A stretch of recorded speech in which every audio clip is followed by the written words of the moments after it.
ઇતિહાસ એટલે શું? શું એ ફક્ત રાજા મહારાજાની વાર્તાઓ અને યુદ્ધની તારીખો છે? ના, બિલકુલ નહીં. ઇતિહાસ તો એક બહુ મોટો, બહુ જ રસપ્રદ કોયડો છે અને એ કોયડો ઉકેલવાની મજા જ કંઈક અલગ છે. એ સમજવાની કોશિશ છે કે આપણે આજે જ્યાં છીએ ત્યાં સુધી પહોંચ્યા કેવી રીતે. પણ મોટો સવાલ એ છે કે આપણને આ બધી ખબર ક્યાંથી પડે છે? હજારો વર્ષ પહેલાં લોકો કેમ રહેતા હતા, શું કરતા હતા, એ બધી વાતો આપણા સુધી પહોંચી કઈ રીતે?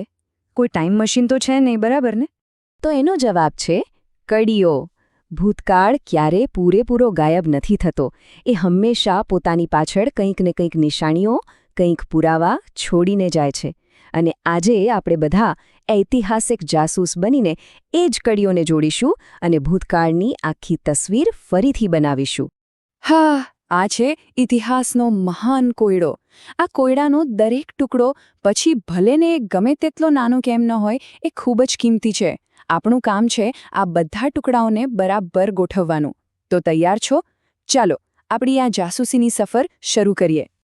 તો આપણી તપાસમાં સૌથી પહેલી અને સૌથી મજબૂત કડી કઈ? એ છે લખાયેલા શબ્દો. જરા વિચારો, સદીઓ પહેલાં લખાયેલા શબ્દો આજે પણ આપણી સાથે વાત કરી રહ્યા છે. આપણને એ સમયની વાર્તાઓ કહી રહ્યા છે. આનાથી શક્તિશાળી બીજું શું હોઈ શકે?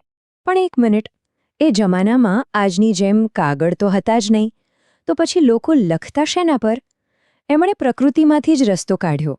એમણે લખવાનું શરૂ કર્યું ઝાડના પાંદડા અને એની છાલ પર. આને કહેવાય છે હસ્તપ્રત. નામ જ બધું કહી દે છે. હસ્ત એટલે કે હાથ અને પ્રત એટલે કે કોપી. આ કોઈ પ્રિન્ટિંગ પ્રેસમાં નથી છપાઈ, પણ કોઈકે ખૂબ જ મહેનત અને કાળજીથી હાથ વડે લખી છે. એટલે જ તો એ આટલી ખાસ અને અમૂલ્ય છે. ખાસ કરીને ભારતમાં 2 પ્રકારની હસ્તપ્રતો બહુ પ્રચલિત હતી.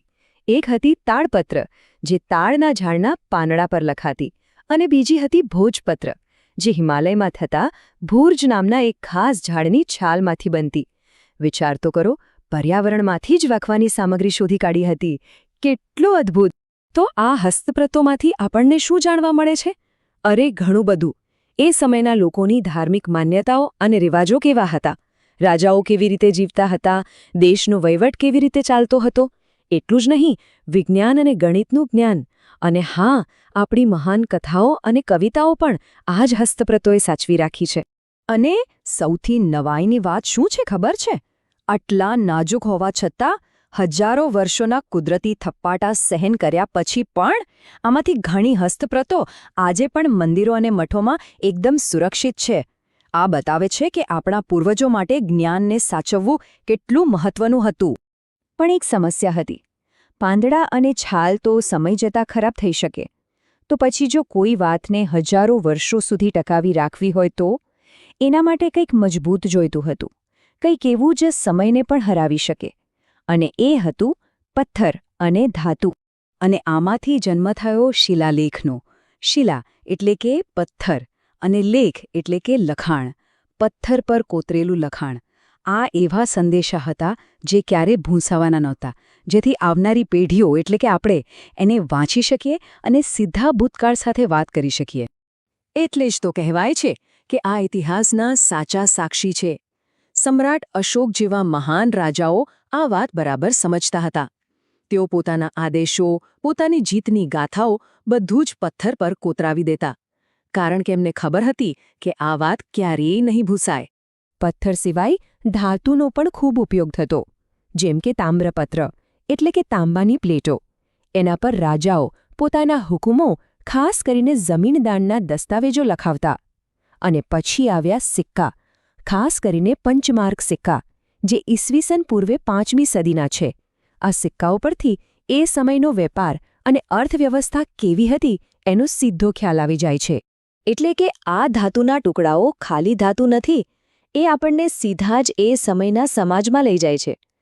એનાથી ખબર પડે છે કે લોકોનું જીવન કેવું હતું, પૈસાનું શું મહત્વ હતું અને દેશની આર્થિક અને સામાજિક સ્થિતિ કેવી હતી.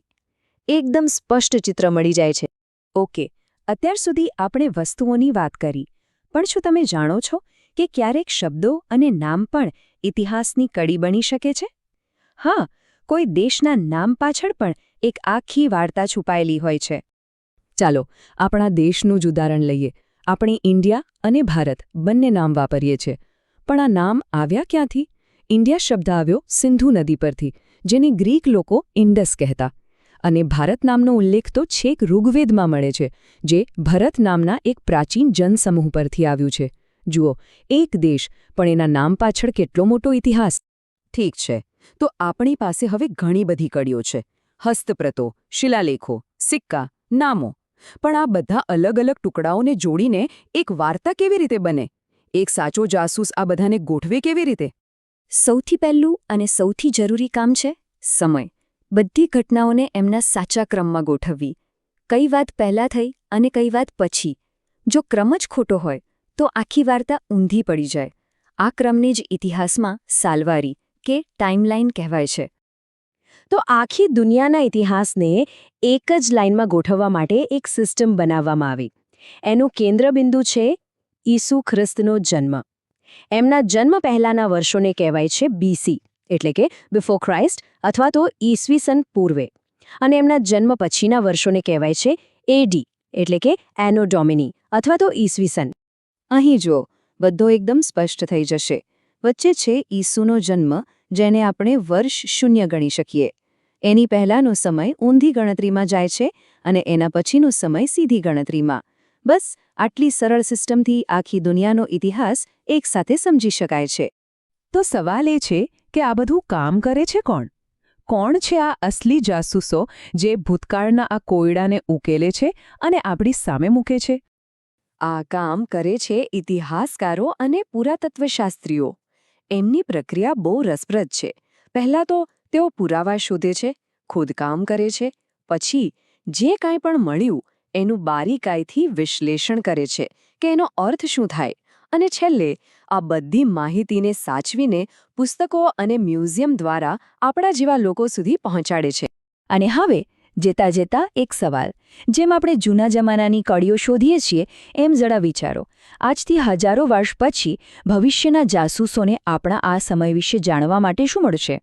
આપણી આ ડિજિટલ દુનિયા, આપણી ઇમારતો, આપણી વસ્તુઓ, એમાંથી શું બચશે? આપણી વાર્તા ભવિષ્યને શું કહેશે? વિચારવા જેવી વાત છે.